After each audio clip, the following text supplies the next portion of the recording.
Hello everyone. आज हम लोग सॉल्व करेंगे आरआरबी पीओ प्रीलिम्स 2023 के क्वांट के मेमोरी बेस्ड के पेपर। फाइन। सबसे पहले क्वेश्चन नंबर 1, ये पार्टनरशिप का क्वेश्चन है। फाइन। इसमें हमें दिया हुआ है कि ए और बी दो लोग हैं, वो लोग किसी पार्टनरशिप बिजनेस में एंटर करते हैं विद एन इन्वेस्टमेंट ऑफ 1300 रुपये और 500 रुपये। मतलब इनके कहने का मतलब ये है कि ए 1300 रुपये इन्वेस्ट करता है और बी 500 रुपये इन्वेस्ट करता है। फिर बोल रहा है आफ्टर 6 मंथ्स, 6 महीने के बाद सी 1800 रुपये लेके इस बिजनेस को ज्वाइन करता है। ठीक। उसके बाद है at the end of an year the profit share of C is ₹360। यहाँ पे हमें ये पता है कि ए ने 12 महीने इन्वेस्टमेंट दी अपनी, बी ने भी 12 महीने इन्वेस्टमेंट रखी और सी ने 6 महीने बाद ज्वाइन किया, तो सी ने 6 महीने के लिए इन्वेस्टमेंट की। तो ये इन्वेस्टमेंट का जब हम रेशियो फाइंड आउट करेंगे तो पहले ये 0 0 आपस में कैंसिल आउट हो जाएंगे। 6 2 2 2 2 9, हमारे पास जो रेशियो बच जाएगा वो हो जाएगा 13:5:9। फाइन। जिस रेशियो में हमारा इन्वेस्टमेंट और टाइम डिवाइडेड होते हैं उसी रेशियो में हमारा प्रॉफिट का शेयर भी डिवाइड होता है। फाइन। तो यहाँ सी का प्रॉफिट शेयर 360 रुपीज दिया हुआ है, मतलब ये 9 की वैल्यू 360 रुपीज दी हुई है। ये कितनी हो गई? 40 टाइम्स। हमें पूछ क्या रहा है? ए और बी के शेयर का डिफरेंस। तो अगर इनके रेशियो का डिफरेंस 8 है तो इस रेशियो को अगर हम 40 से मल्टीप्लाई कर देंगे तो हमारा प्रॉफिट शेयर का डिफरेंस आ जाएगा। बिल्कुल आ जाएगा, 320 हमारा आंसर हो जाएगा। ठीक, एकदम सिंपल क्वेश्चन है पार्टनरशिप का, इसमें कुछ नहीं करना है। एक बार इसको और देख लेते हैं।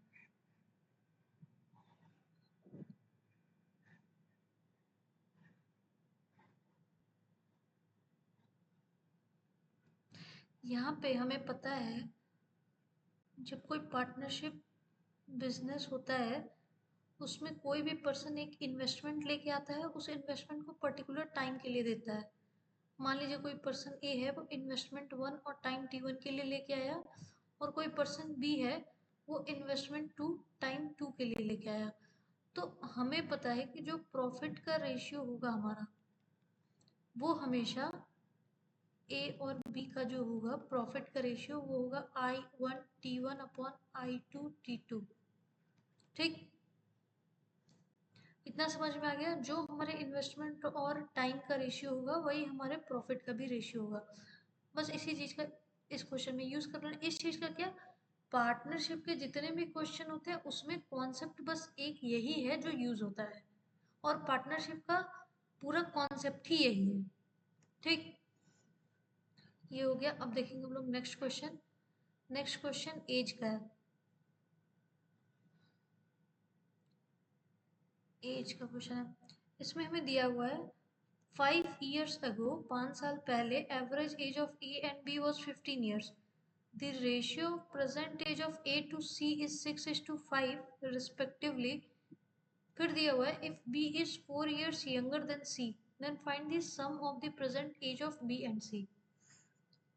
हमें A और B का 5 साल पहले एज के सम का एवरेज दिया हुआ है, तो पहले हम A और B का प्रेजेंट एज का सम निकाल लेंगे। पहली बात ये एवरेज है, तो 5 साल पहले इनकी एज हो जाएगी 15 × 2 30 इयर्स, और 5 साल पहले की बात है तो अभी 10 इयर्स ऐड कर लेंगे, मतलब 40 इयर्स। इतना क्लियर है? ये दो लोग का एवरेज दिया हुआ है, तो इसकी फुल वैल्यू निकालने के लिए हम 2 से मल्टीप्लाई करेंगे। और एवरेज यही तो होता है, नंबर और sum upon number, sum of entities upon number of entities. Sum age का सम दिया हुआ है, सॉरी एवरेज हमें दिया हुआ है 15, सम हमें निकालना है, नंबर ऑफ एंटिटीज 2 है, तो सम निकालने के लिए क्रॉस मल्टीप्लाई करेंगे 30 आ जाएगा। 5 ईयर्स अगो ये एज थी 30। तो अगर ए और बी की कंबाइंड एज 5 साल पहले 30 साल है, तो 5 साल बाद ए की उम्र भी 5 साल बढ़ेगी, बी की उम्र भी 5 साल बढ़ेगी। तो दोनों के एज का सम टोटल 40 ईयर्स हो जाएगा। ठीक, अब हमारे पास नेक्स्ट क्वेश्चन है।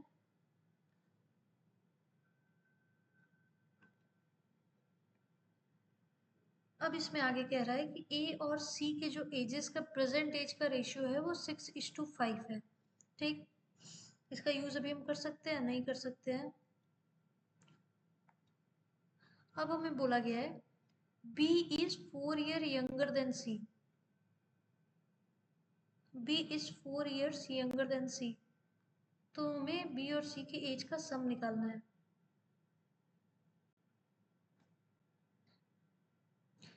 यहाँ से अगर हम बी की एज निकाले तो होगा 40 माइनस ए, और हमें बोला जा रहा है B is 4 years younger than C. अगर हम इसमें 4 ऐड कर दे तो ये सी की एज हो जाएगी, मतलब 44 माइनस ए सी की वैल्यू हो गई। रेशियो में ए इज टू सी 6:5 दिया हुआ है। ए इज टू सी 6:5। ए की जगह हम ए रहने देंगे, सी की जगह 44 माइनस ए कर देंगे। इसकी वैल्यू है 6/5। क्रॉस मल्टीप्लाई करेंगे तो आएगा 5a इज इक्वल टू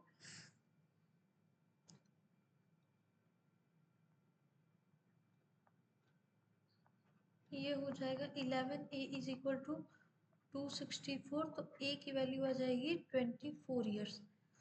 हमें क्या पूछा, sum of the present ages of B and C. B की एज है 44 माइनस ए की वैल्यू है 24, तो सी की वैल्यू आ जाएगी 44 माइनस 24 दैट इज 20 ईयर्स। और बी, ये तो सी की वैल्यू आ गई हमारे पास। बी की वैल्यू है हमारे पास 40 minus A, 40 minus 24, 16 years. Present age of B and C 20 plus 16, 36 years. ये हो जाएगा हमारा आंसर। कोई दिक्कत? कोई दिक्कत नहीं है, बहुत इजी क्वेश्चन था। एक बार फिर से देखेंगे, और एग्जाम के लिए हमारा पॉइंट ऑफ व्यू क्या होना चाहिए इस क्वेश्चन को सॉल्व करने के लिए। क्वेश्चन हम यहाँ से पिक करेंगे। हमें a इज टू सी पता है 6:5। हमें पता है b is 4 year younger than C. यहाँ से हम 5x माइनस 4 कर देंगे, ये b हो जाएगा हमारे पास। a प्लस बी हमें पता है 40 ईयर्स है। यहाँ से a की वैल्यू 6x, यहाँ रख देंगे 6x, b की जगह हम रख देंगे 5x minus 4 is equal to 40। x हमारे पास आ जाएगा 11। x जब हमारे पास 11 आ गया तो यहाँ से b की वैल्यू आ गई 51।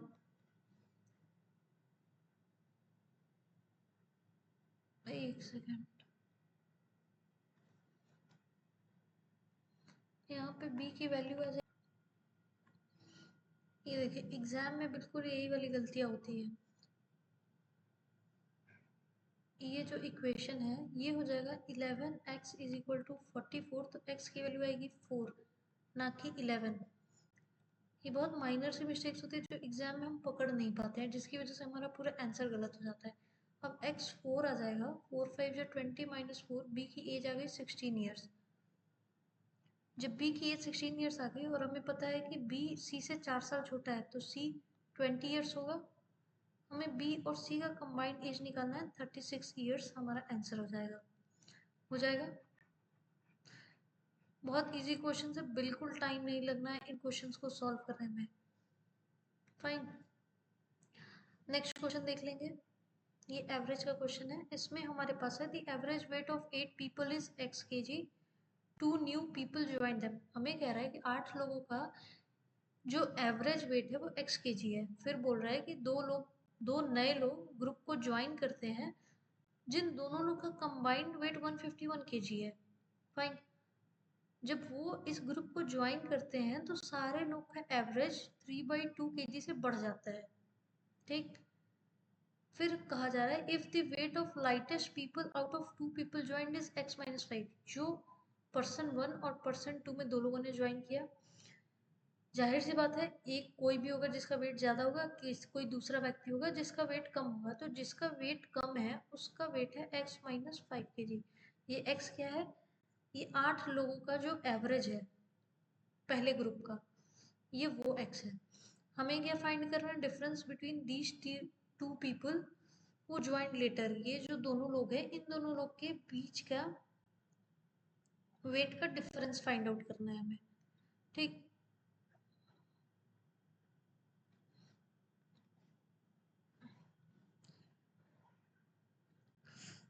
हमें बोला जा रहा है 8 लोग का एवरेज वेट x है, तो 8 लोग का कंबाइंड वेट 8x हो जाएगा। फिर बोल रहा है 2 लोग ज्वाइन कर रहे हैं जिनका वेट 151 kg है। ठीक, तो अब क्या हो रहा है, जो नया एवरेज बन रहा है, जो हमारे पास एवरेज था वो 3/2 kg मतलब 1.5 kg से बढ़ जा रहा है। तो ये एवरेज कितने लोगों का हो जा रहा है? 10 लोगों का। बात को समझिएगा, यहाँ पे जो इक्वेशन बन रहा है, इक्वेशन बनाना इंपॉर्टेंट है, उसके बाद तो सॉल्व करने में बिल्कुल ही टाइम नहीं लगेगा। मेन है कि हम इक्वेशन सही सही बनाए। ठीक, हम्म 8 लोग का एवरेज वेट x था, तो 8 लोग का टोटल वेट 8x हो गया। 2 लोग हमने ज्वाइन किए 151 kg से, तो 10 लोग का पूरा वेट हो गया ये। ठीक, फिर हमें बोल रहा है कि x kg 8 लोग का एवरेज वेट था, जब ये 2 लोगों ने ज्वाइन कर लिया तो सबका एवरेज वेट 1.5 kg से बढ़ गया। तो 1.5 kg बढ़ के ये टोटल कितने लोगों का वेट हुआ? ये भी 10 लोगों का वेट हुआ। अब इस इक्वेशन को सॉल्व कर देंगे। 10x प्लस 15 आंसर आ जाएगा हमारा 146 इज इक्वल टू 2x। 146 से आएगा 136 आएगा। x की वैल्यू आ गई 68। तो जो लाइटर पीपल था जिनका वेट कम था, उनका वेट आ गया 68 minus 5 is equal to 63 kg। Second person का weight 151 minus 68 83 kg। Second person, हमें क्या करना है? दोनों लोग के वेट का डिफरेंस फाइंड आउट करना है।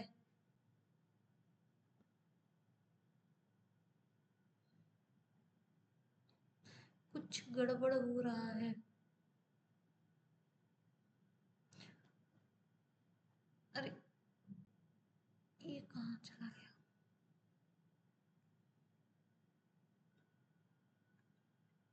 यहाँ पे जो होगा वो 151 माइनस 63 होगा।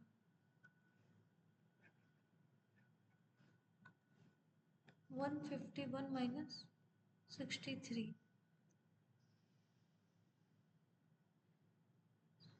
ये हो जाएगा 88 kg। हमें दोनों का डिफरेंस फाइंड आउट करना है। 88 में से 63 माइनस करेंगे, आंसर आ जाएगा 25 kg। ठीक, अब देखेंगे नेक्स्ट क्वेश्चन।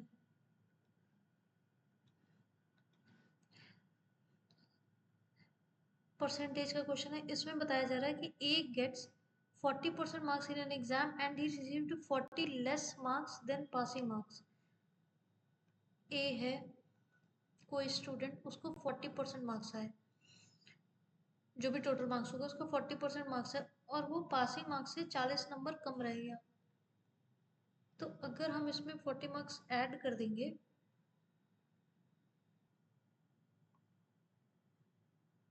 तो ये पासिंग मार्क्स के इक्वल हो जाएगा। फिर हमें कहा जा रहा है कि B get 70% marks in the same exam and received 20 more marks. B 70% marks obtain करता है और ये पासिंग मार्क्स से 20 मार्क्स ज़्यादा ऑब्टेन करता है। तो मान लीजिए अगर मैंने 40% मार्क्स आए मेरे और वो 40 मार्क्स कम है मेरे पासिंग मार्क्स से, तो अगर मैं उसमें 40 मार्क्स ऐड कर दूंगी तो मैं पास हो जाऊंगी। सेम, अगर कोई 70% मार्क्स ऑब्टेन करता है और वो 20 मार्क्स ज़्यादा ऑब्टेन कर रहा है पासिंग मार्क्स से, तो अगर मैं 20 सब्ट्रैक्ट कर दूंगी तो वही पासिंग मार्क्स के इक्वल आ जाएगा। जो पासिंग मार्क्स ये है वही पासिंग मार्क्स तो ये भी है, तो ये दोनों इक्वल हो जाएंगे। अब हमें फाइंड आउट करना है, if C get 65% marks in the same exam, find the difference between the marks received by A and C in the exam. ठीक, सी 65% मार्क्स ऑब्टेन करता है और हमें ए और सी का डिफरेंस फाइंड आउट करना है। ए 65% मार्क्स ऑब्टेन करता है, सी 65% मार्क्स ऑब्टेन करता है और ए 40% मार्क्स ऑब्टेन करता है। तो डिफरेंस तो यहीं पे हो जाएगा, 25% मार्क्स की वैल्यू हमें निकालनी है, बट 25% ऑफ टोटल मार्क्स हमें पता नहीं है। ये इक्वेशन हम सॉल्व करेंगे, टोटल मार्क्स मिल जाएगा हमें। ये इधर आ जाएगा, ये हो जाएगा 60 इज इक्वल टू 30%। अगर 30% की वैल्यू 60 है तो 100% की वैल्यू क्या हो जाएगी, 200। 200 का हमारा टोटल एग्जाम है और उसका 25% हम फाइंड कर लेंगे, तो हमें ए और सी के मार्क्स का डिफरेंस मिल जाएगा 25 4 5 0 50 हो जाएगा हमारा आंसर। ठीक, नेक्स्ट क्वेश्चन है compound interest and simple interest का। ठीक, इसमें हमें बोला गया है a man invested rupees P in scheme A on compound interest at rate of 10% for 2 years। फिर हमें बोला गया है he invested p plus 500 rupees in scheme b on simple interest at a rate of 12% for the same period of time। 2 साल के लिए 12% पे simple interest में इन्वेस्ट करता है और 2 साल के लिए 10% पे कंपाउंड इंटरेस्ट पे पी को इन्वेस्ट करता है। फिर हमें कहा जा रहा है if the interest received by the man from scheme A is 150 less than that of B. उसको स्कीम बी में जो भी इंटरेस्ट मिला और स्कीम ए में जो भी इंटरेस्ट मिला, तो स्कीम ए में उसे बी से 150 रुपीज कम मिला, तो उसने स्कीम बी में जो भी अमाउंट इन्वेस्ट किया है वो हमें फाइंड आउट करना है। ठीक, एग्जाम में हमें क्या है, बस मार्क्स लेके आने हैं, बस हमें आंसर चाहिए, कौन सा स्टेप हम फॉलो कर रहे हैं वो नहीं चाहिए। यहाँ पे अगर हम थोड़ा सा कॉमन सेंस लगाएंगे तो पहले चीज तो हमें पता होना चाहिए कि कंपाउंड इंटरेस्ट में 10% के रेट ऑफ इंटरेस्ट से 2 साल का इंटरेस्ट बनेगा 21%। भाई पहले साल 10%, दूसरे साल 10% और फिर इस 10 का 10% 1%, कंबाइंड 21%। और स्कीम बी में 12% के रेट ऑफ इंटरेस्ट है, सिंपल इंटरेस्ट है तो 24% बनेगा। ठीक, लेकिन मान लीजिए कि जो 3% की वैल्यू है ये 150 तब होती जब हमें कहा जाता कि दोनों स्कीम में हम सेम अमाउंट इन्वेस्ट कर रहे हैं, बट दोनों एक स्कीम में हम रुपीज पी इन्वेस्ट कर रहे हैं, दूसरे में पी प्लस 500। तो ये जो डिफरेंस अमाउंट है वो 3% ऑफ पी है, प्लस वो 3% ऑफ 500 भी तो है। बिल्कुल,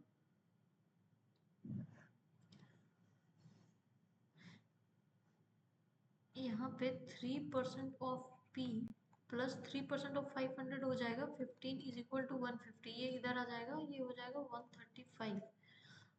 अब 135 है 3% की वैल्यू तो 100% की वैल्यू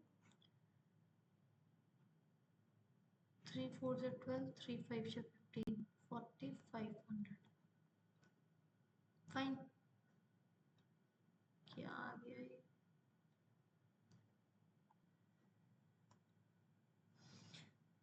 यहाँ पे एक चीज समझेंगे, इसको देख लेंगे गलती क्या है इसमें।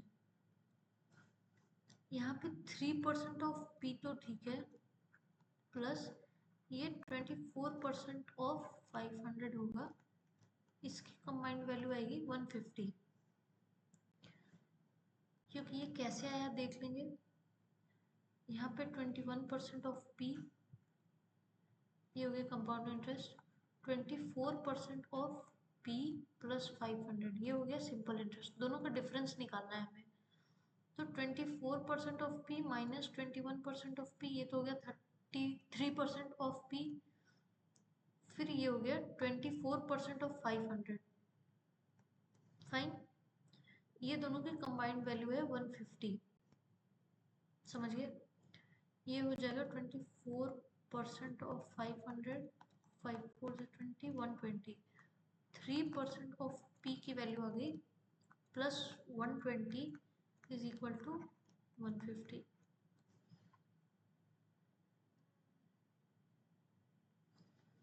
ऐसे देखेंगे इसको फिर से।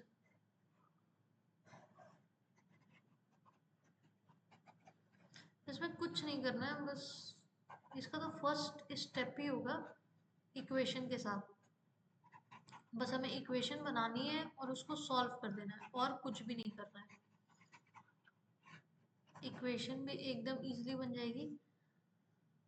21% हमें मिल रहा है कंपाउंड इंटरेस्ट में, 24% मिल रहा है हमें सिंपल इंटरेस्ट में।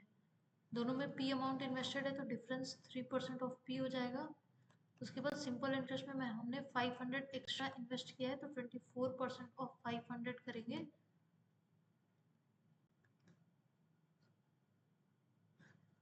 ये हो जाएगा 150। अच्छा, किसी को ये डाउट तो नहीं कि यहाँ पे प्लस क्यों करे जबकि हमें डिफरेंस दिया हुआ है? ये डिफरेंस करने के बाद ही प्लस आया हुआ है। जैसे मान लीजिए 24% ऑफ पी प्लस 500 है हमारे पास, माइनस 21% ऑफ पी है, इसकी वैल्यू है 150। ठीक, तो 24% of P minus 21% of P 3% of P, ये डायरेक्ट स्टेप है। क्योंकि एग्जाम में हमें टाइम बचाना है तो हमें आधी कैलकुलेशन माइंड में ही करनी है। अभी इस इक्वेशन को सॉल्व करेंगे। 3% of P plus 120 is equal to 150, ये इधर आ जाएगा 30। 3% ऑफ पी हो जाएगा 30, तो 100% ऑफ पी हो जाएगा 1000। तो पी की वैल्यू 1000 हो गई, बट हमें फाइंड आउट करना है कि स्कीम बी में उसने जो अमाउंट इन्वेस्ट किया था, तो स्कीम बी में पी प्लस 500 था, तो 1000 प्लस 500 आ जाएगा 1500 हमारा आंसर। 1500 हो जाएगा हमारा आंसर। ठीक,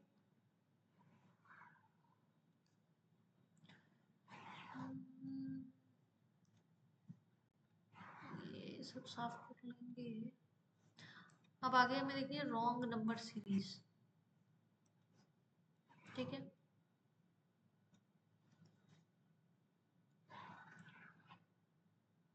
थोड़ा सा स्पेस का प्रॉब्लम है। क्वेश्चन देखेंगे wrong number series, question number 46 से क्वेश्चन नंबर 50 तक। ये हमें एक नंबर सीरीज दी हुई है जिसमें हमारे पास है 6400 400 50 12.5 6.25 3 12.5। ठीक,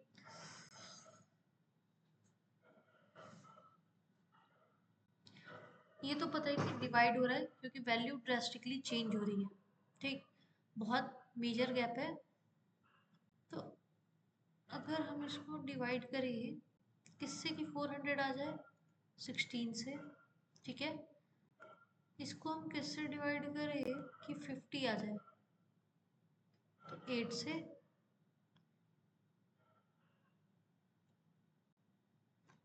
500 को हम किससे डिवाइड करें कि 12.5 आ जाए,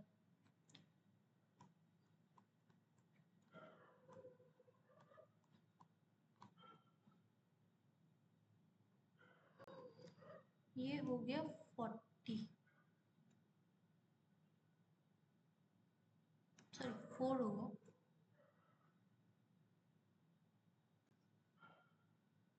यहाँ पे ये एक जीरो एक्स्ट्रा हो गया, ये होगा 500 अपॉन 125, ये वैल्यू आ जाएगी 4। तो ये तो समझ में आ गया। 16 8 4, नेक्स्ट 2 होना चाहिए, बिल्कुल 2 है। उसके बाद 1 होना चाहिए,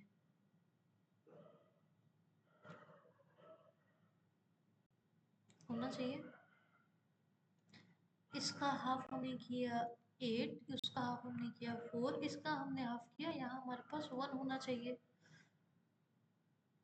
तो जब यहाँ पे 1 होगा तो यहाँ पे 6.25 आना चाहिए, लेकिन हमारे पास क्या है 3।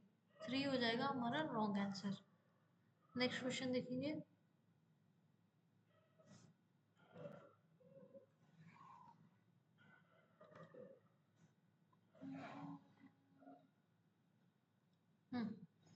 नेक्स्ट क्वेश्चन है हमारे पास 34 32 36 30 38 48 40।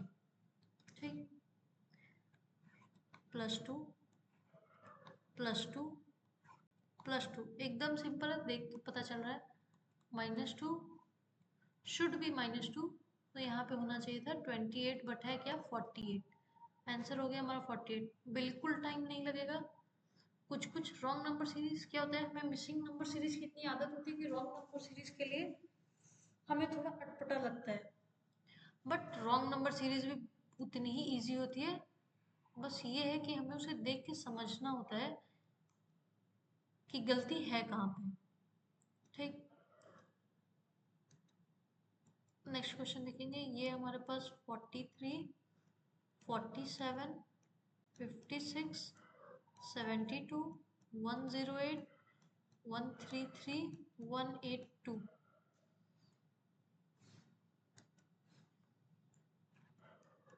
+4, +9, +16, +25, +36, +49।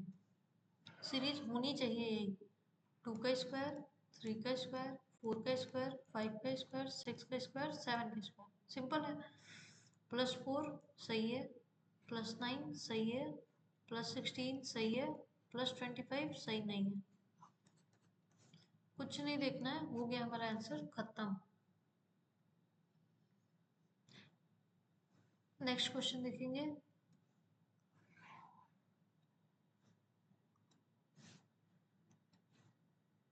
ट्वेल्व, 28, 60, 108, 172, 256, 348।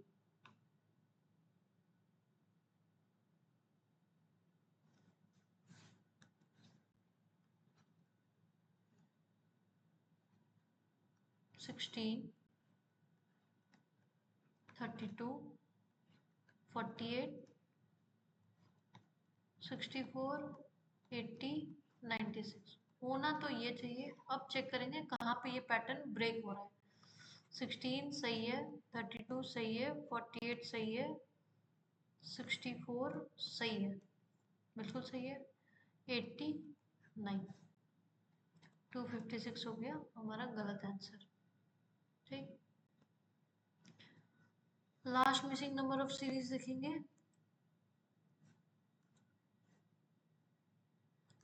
ये हमारे पास 3, 7, 27, 112, 565, 3396, 23779। इतना तो पता है कि हो रहा है यहाँ पे मल्टीप्लिकेशन, क्योंकि नंबर बढ़ते जा रहे हैं।